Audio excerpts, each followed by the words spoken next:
Hello and welcome to day 4 of my 12 days of Yule challenge, meditation and Reiki healing. So I'm going to give you a little bit of information around the topic that I've chosen for today, because today's topic is teachers and guides.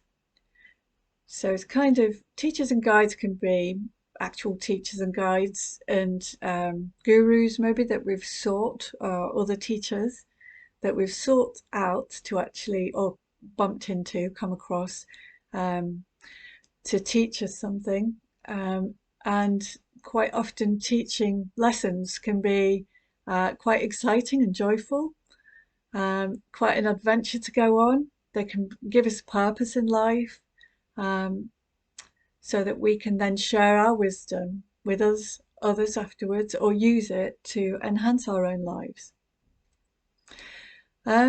Lessons, on the other hand, can also be quite difficult. And what we're going to be doing as we move further into this is kind of like creating a space where it's a little bit easier to deal with life's lessons, just bring some ease in. We're also going to be exploring gratitude for the teachers we have.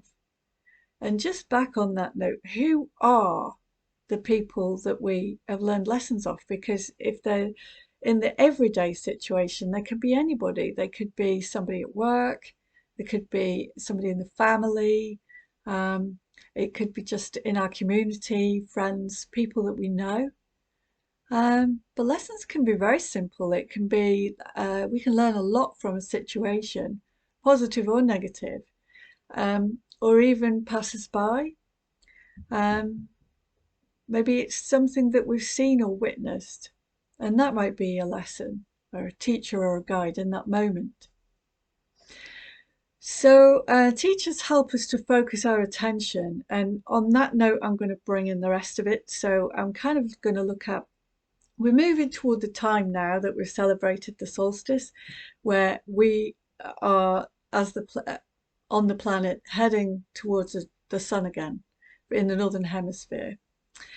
And so if we imagine the sun as a teacher, kind of emanating out light, giving out wisdom, giving out, giving out, giving out. And then we could also look at, if we wanted to, the moon as a student.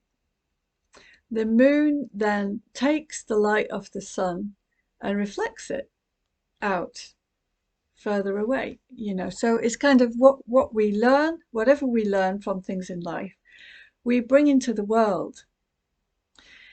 And this is a good thing. This can be a good thing quite a lot of the time. And we then have something that we're sharing positive things, positive vibes.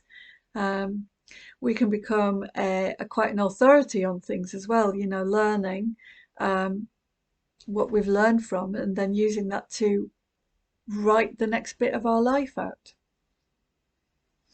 So coming to this thing of the sun and moon, um, the inspiration for this has come from a Nordic tradition. And the folklore story used to be to give thanks to the reindeer, of all things. This is where reindeers come into Christmas, apparently.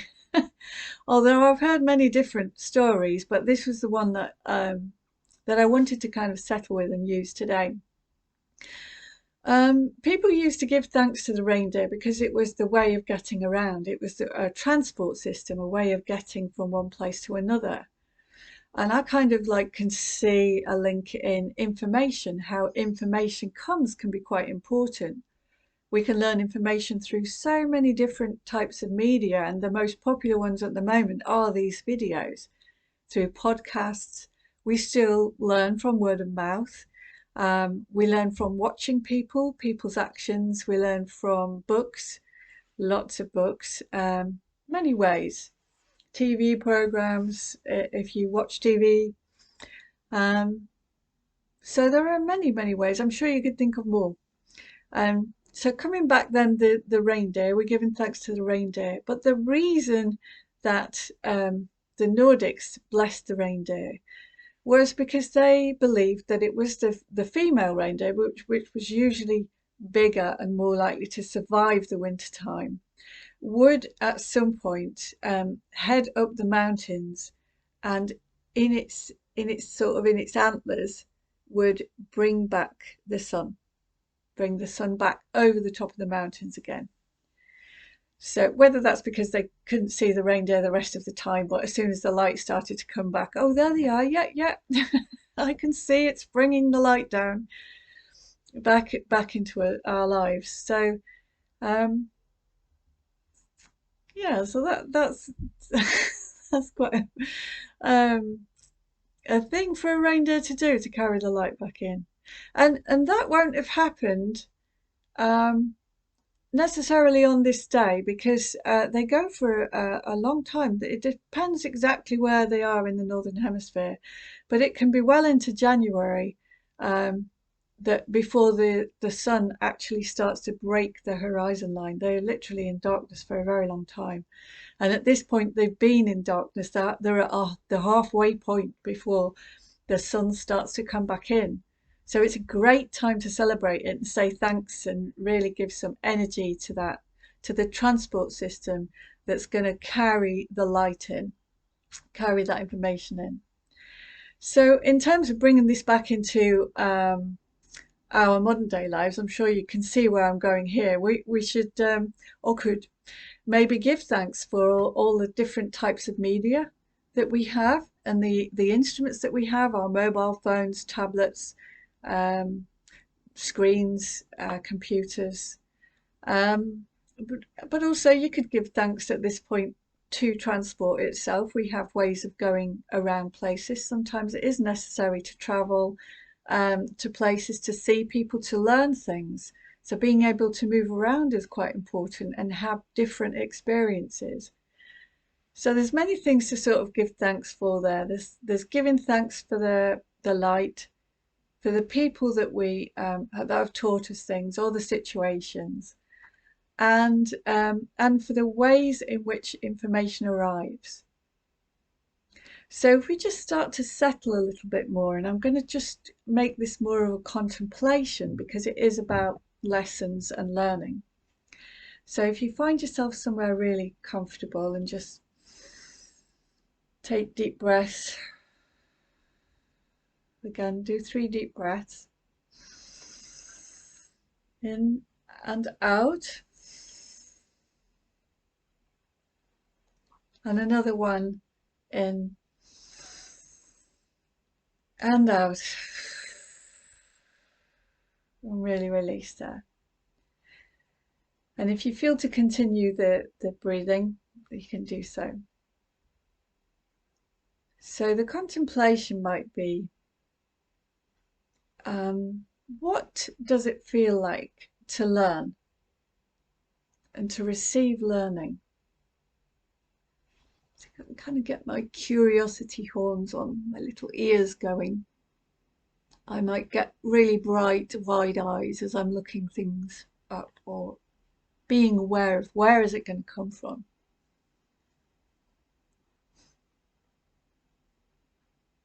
And then can you be really grateful for the ability to do that, to be really bright? And we're going to bring in that sharpening on Christmas Day as well.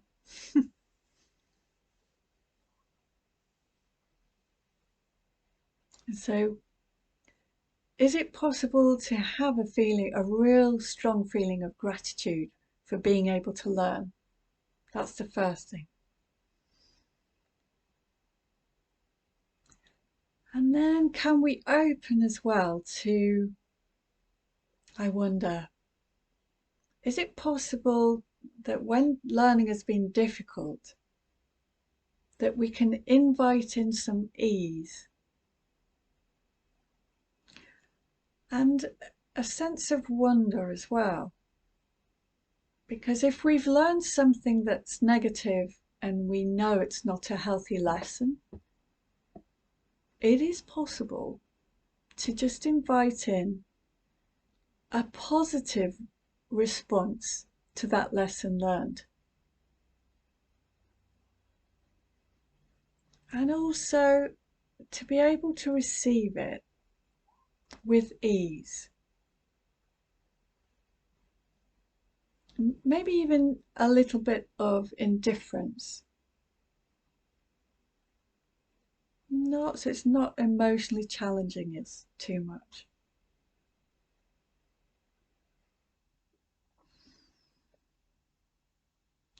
And then the next bit is, can we invite in a little bit of maybe hope or faith or wonder or curiosity around, can I have a positive experience, a positive feeling? We'll start to feel some excitement, just a very little bit. Just like a little smile starting to come at receiving something really good. And just another thing is, how would you like to receive guidance and lessons? Do you thrive with encouragement, or do you need the opposite? A bit of go-get.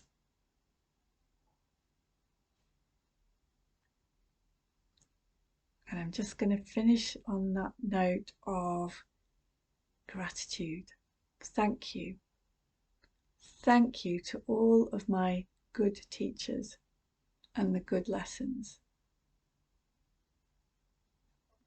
And may the tricky and hard ones be transformed. I know I can change this for a positive experience. I know how to change this for a positive experience. I welcome the better lesson, and I'm ready. I'm ready to receive.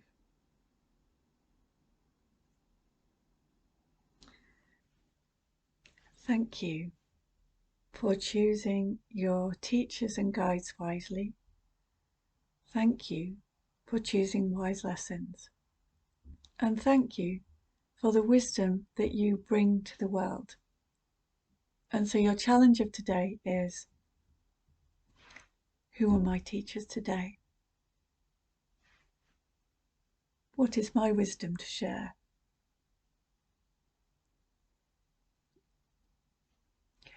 I'll see you tomorrow, which is day 5, which lines up with Christmas Eve for me, and